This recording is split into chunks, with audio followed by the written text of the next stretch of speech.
kasih opini kecil dulu ya. Saya tuh merasa terkejut melihat hasilnya seperti itu gitu. Harapan saya lebih dari itu. Jadi begini, saya melihat mestinya dengan yang saya pahami itu Pak JK itu dengan kecerdasan sebagai entrepreneur yang saya sebut dari pendekatan kekuatan berpikir atau kekuatan otaknya, beliau akan tampil melebihi Pak Hatta dalam berdebat karena beliau mestinya kuat di street smartness. Apa itu, Pak? Street smartness itu cerdik gitu ya, berpikir out of the box. Misal, waktu beliau bisa menyelesaikan konversi gas ke minyak dengan itu street smartness. Jadi dia berpikir tidak dengan minyak ke gas maksudnya. Ya, minyak ke gas, sorry. Jadi tidak berpikir yang struktural, yang biasa segala macam, itu berhasil. Kasus Senturi bilang tangkap dulu. Sebab kalau orang nggak dengan street smartness tidak akan berpikir seperti itu. Itu kekuatan beliau. Saya mengharapkan itunya keluar. Di sisi lain, waktu sedang paparan visi dan misi, saya sudah menduga Pak Hatta akan jauh lebih baik. Itu memang kekuatan beliau ya. Pak Hatta dengan akademik atau intellectual smartness, kecerdasan akademis atau segala macam itu, dia akan lebih runtut, lebih jelas, lebih bagus. Itu saya udah lihat, saya menduga, nyatanya iya. Cuman kenyataannya waktu debat kok Pak JK tidak muncul optimal seperti yang menurut saya seharusnya ya. Dia di bawah performa yang menurut saya dia bisa lebih bagus dari itu. Maksudnya Pak Taufik itu begini mungkin, secara gestur begitu ya, secara gestur dari tampilan Pak JK ini kok tidak seperforma dia hadir di persidangan kasus bailout Senturi begitu ya. Gitu. Terus begitu pada saat dia menyatakan konversi seperti itu. Iya, kemudian juga jawaban-jawaban dalam dia berdebat itu juga menurut saya dia mestinya lebih dari itu bisa loh. Ini kenapa ya Pak ya? Karena banyak suara yang kurang lebih sama dengan Pak Taufik yang asalnya berharap debat tadi malam itu bisa lebih seru, bisa lebih rame, show-nya ada gitu. Apa kita yang terlalu berharap lebih banyak gitu? Nah ini kalau sudah apa sebabnya sih tergantung bagaimana kita melihat ya. Kalau yang ngaco nih, wah jangan-jangan Pak JK kualat itu ngaco tuh. Ya kan? Bapak. Ya kan yang ngaco. Ya kan, kalau yang serius saya nggak tahu, mungkin beliau apa sudah terlalu lama nggak ikut istilah, atau yang saya menduga paling mungkin visi dan misi kan bukan beliau yang bikin. Ini yang saya paling menduga. Kalau visi dan misi bukan beliau yang bikin, artinya beliau visi dan misi itu belum menjadi bagian dari pola pikir, belum masuk dalam keyakinan beliau. Baru dalam tatanan rasionalitas, baru bersifat knowledge, belum menyatu dalam pola pikir dia. Ini yang saya duga. Baik. Pak Taufik, kalau kita melihat di layar kaca ya, ada perbandingan gerak tubuh dan juga penuturan ucapan yang keluar dari dua orang cawapres ini begitu ya. Mana Pak Taufik melihat juga lebih luas, lebih ikhlas gerakannya begitu? Iya, Pak Hatta tuh luar biasa malam ini. Tadi malam ya, dia meskipun diserang juga kan sama dia Pak diserang, JK. dia ngelaknya bagus gitu ya. Pak JK nyerangnya nggak jelek loh, bagus. Saya waktu Pak JK nanya, waktu Anda di Menteri riset ya, Menristek. Iya, Menristek. Wah, saya mau tahu nih jawabannya. Pak Hatta jawabnya tenang jawabannya. Tenang jawabannya, dan mengatakan saya membangun dasar dulu. Pak JK menanyakan apa inovasi Anda di sana? Undang-undang. Nah, itu kan jadi birokrat kan begitu. Saya siapkan dulu landasannya, aturan mainnya, begini gini. Pak JK bilang, ya gimana inovasinya? Inovasi nggak mungkin kalau nggak ada itu kan. Jadi menarik. Tapi memang Pak JK, Anda bisa lihat tampil menurut saya di bawah performa dia, baik dari tampilan nonverbal ya, ataupun tampilan verbalnya secara konseptual beliau kok di bawah itu. Saya nggak tahu persis. Saya menduga itu tadi, dugaan saya ya masalah visi misi SDM itu bukan beliau baru mempelajari atau belum terlalu kuat. Untuk siapa ini? Untuk Pak JK itu. Padahal seharusnya mungkin karena keduanya pernah di pemerintahan, pernah menjadi Menko ya, dan juga pernah juga menjadi Wapres. Harapannya visi, misi, dan paparan tadi malam itu bisa jauh lebih hidup. Tapi nanti kita harus jeda dulu nih Pak. Kita bahas lagi saat lagi. Dia apa kabar Indonesia? Apa sih ya, tapi yang jelas pesan yang dikirim Pak Hatta dengan kata-kata itu, meta message-nya atau pesan tersiratnya adalah Anda juga dulu bagian dari itu. Anda juga mestinya tahu.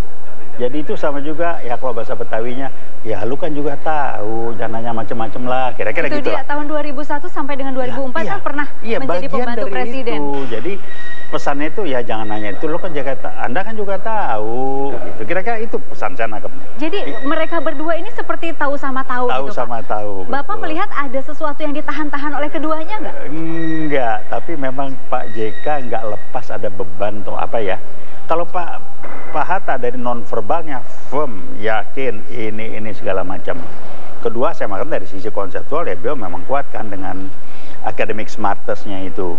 Nah, Pak JK kelihatan agak nahan sehingga di bawah performansi dia lah, ya.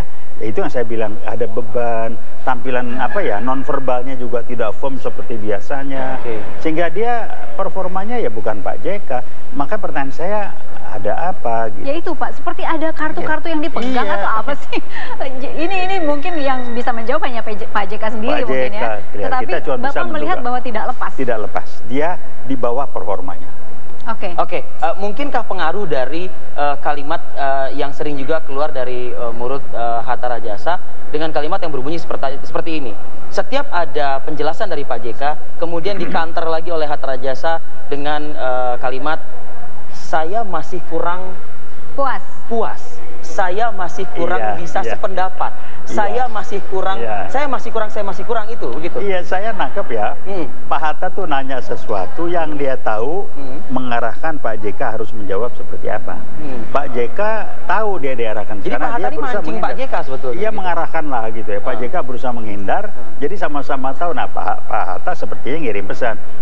Saya tahu, Anda jawabnya mesti ini dong, jawab ini, gitu loh. Ini kan dua orang yang saya lihat sebetulnya masing-masing menarik, masing-masing sama-sama tahu. Truf pegang truf, begitu. Pegang truf ya. Tapi satu hal ya, tapi satu hal. Pak JK tuh secara konseptual yang kemarin menurut saya kejeblos di bidang yang saya ngerti ya, kalau teks saya nggak bisa komentar lah.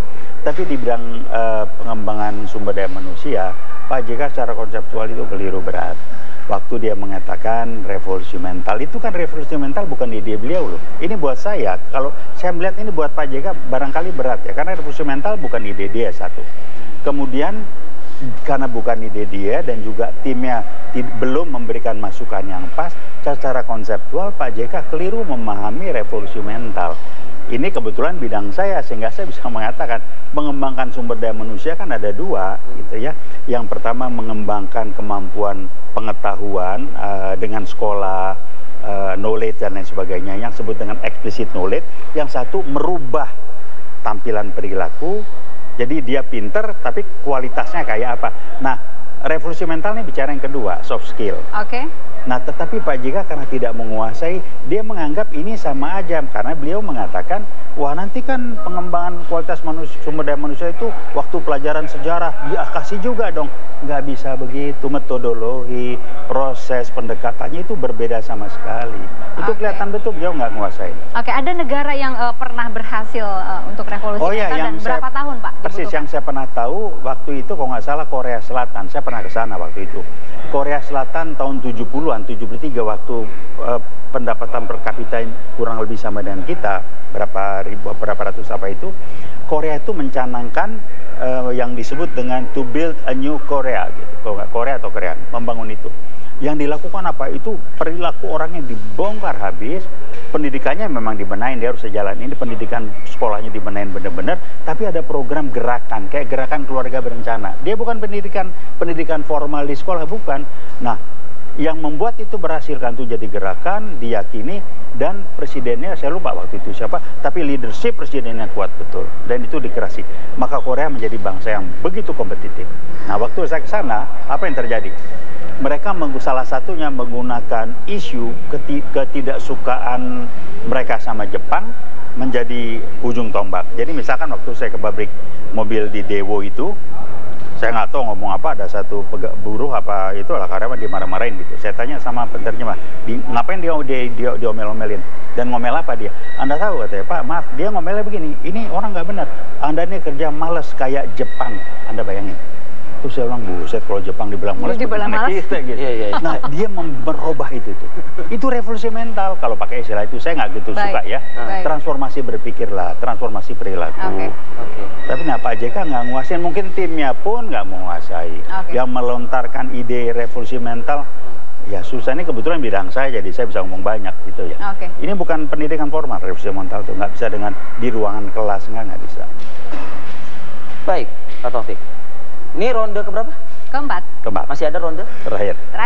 Minggu depan, pasangan. Ya. Masih ada banyak ya analisanya? Wah, ini rame.